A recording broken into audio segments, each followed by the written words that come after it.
나치의 베를린 올림픽과 다를 게 없어요. 이번 베이징 올림픽에서는 숱한 편파 판정 논란과 더불어 선수촌 환경에 대한 민원이 빈번했습니다. 마치 워터파트를 떠올리게 하는 충격적인 영상이 공개되면서 선수촌이 안전하지 않다는 것이 증명되기도 했는데요. 운동선수에게 컨디션 관리는 무척 중요한 부분입니다. 그런데 베이징 동계 올림픽 선수촌에선 부실한 식단 등 문제가 끊임없이 제기됐죠. 전등 사이로 물줄기가 폭포수처럼 쏟아지고 바닥은 물바다가 됐습니다.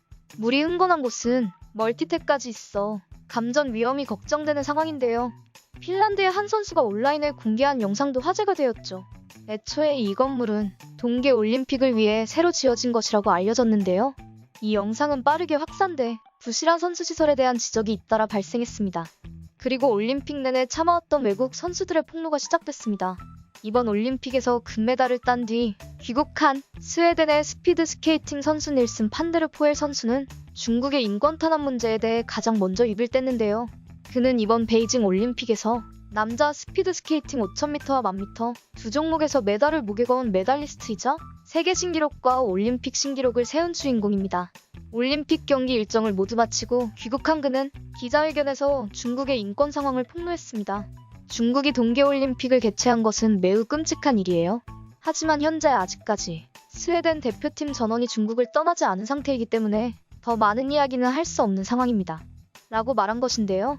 이어 과거 독일의 나치 정부가 개최한 베를린 올림픽과 비슷하다 비교하며 올림픽의 원래 역할은 전 세계인들의 단합과 만남의 장소라고 말하는가 하면 아쉽게도 1930년대 나치 독일은 폴란드를 침공하기 직전에 올림픽을 개최했고 이번 중국의 올림픽 역시 러시아가 우크라이나 침공 직전에 열린 동계 올림픽이라는 점에서 유사하다고 지적했습니다.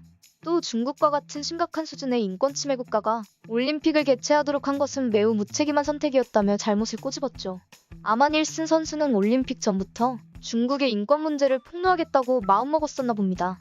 중국에 오기 전 올림픽 참여의 의미를 묻는 스웨덴 언론의 질문에 그는 중국에 입국하기 전에 중국 공산당을 비판하는 것은 현명한 생각이 아니라고 말하며 올림픽 경기를 모두 마치고 무사히 스웨덴에 귀국한 후 공식적인 견해를 밝히겠다고 약속한 바 있었죠.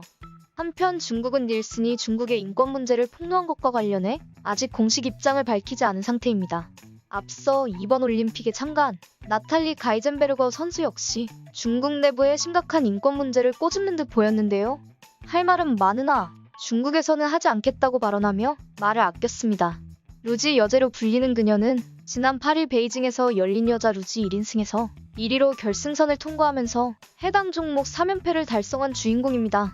이후 인터뷰에서 중국의 인권 문제를 거론하지 않은 것을 묻던 기자에게 발언의 시점과 장소에 주의를 기울여야 하는 상황이라면서 내가 독일로 돌아간 이후에는 더 많은 것을 거론할 수 있지만 여기서는 말하지 않을 것? 이라고 답해 궁금증을 자아냈습니다. 구체적인 이야기를 꺼내놓지는 않았지만 사실상 중국 내에서 불안에 떨고 있는 외국인 선수의 신변 문제와 인권 탄압에 대한 폭로의 시발점으로 보입니다. 특히 그녀는 지난해 11월 베이징에서 열린 슬라이딩 코스 훈련을 위해 중국을 방문한 적이 있는데요. 당시 가혹한 격리 생활과 형편없는 중국식 도시락 등의 문제를 SNS에 호소하며 올림픽 선수단에 대한 부당처와 인권 탄압 문제를 정식으로 거론한 바 있었죠. 이어 베이징 올림픽에 출전하지 않을 것이라는 입장을 밝히기도 했는데요. 당시 그녀의 결심은 중국의 인권 탄압 상황을 공식적으로 제기한 것과 관련해 추가 제재가 있을 수도 있다는 위험성이 농후했기 때문이라고 알려집니다. 중국 내 사각지대에서 외국 선수들이 무언의 압박으로 자유로운 의사표현을 제압받고 있음을 짐작할 수 있죠. 외국 선수들이 세계 화합을 상징하는 올림픽에서 중국에 의해 자유를 억압받는 것은 물론 일거수일투족을 감시받는 것으로 보입니다. 심지어 일부 선수의 경우 무슨 말을 할지 확인하는 사전 연락까지 받고 있다고 하니까요. 세계인권선언의 대부분 조항에서 주체는 모든 사람은 으로 시작합니다. 사람으로 태어났다면 응당 누구나 마땅히 누려야 할 권리가 있다는 건데요. 이번 올림픽에서 우리가 목격한 것은 동등한 자격을 가진 선수 중 일부는 보편적 권리가 침해당하는 장면들이죠. 누구는 손도 안 댔는데 실격이고 누구는 두 손으로 밀어내쳐도 불이익을 받지 않고 오심도 경기의 일부라고 하지만 반복된 오심은 의도적인 권리 침해로 볼 수 있습니다.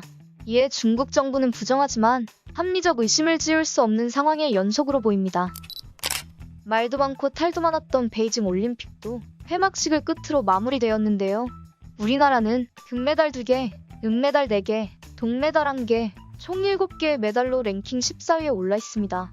우리 대표팀 선수들 모두 고생하셨고 건강한 모습으로 귀국하길 바라는 마음입니다.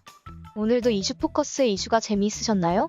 오늘 주제에 대해 여러분들의 의견을 댓글로 알려주세요. 함께 얘기하기를 원합니다. 그리고 구독과 좋아요는 영상 제작에 큰 힘이 됩니다.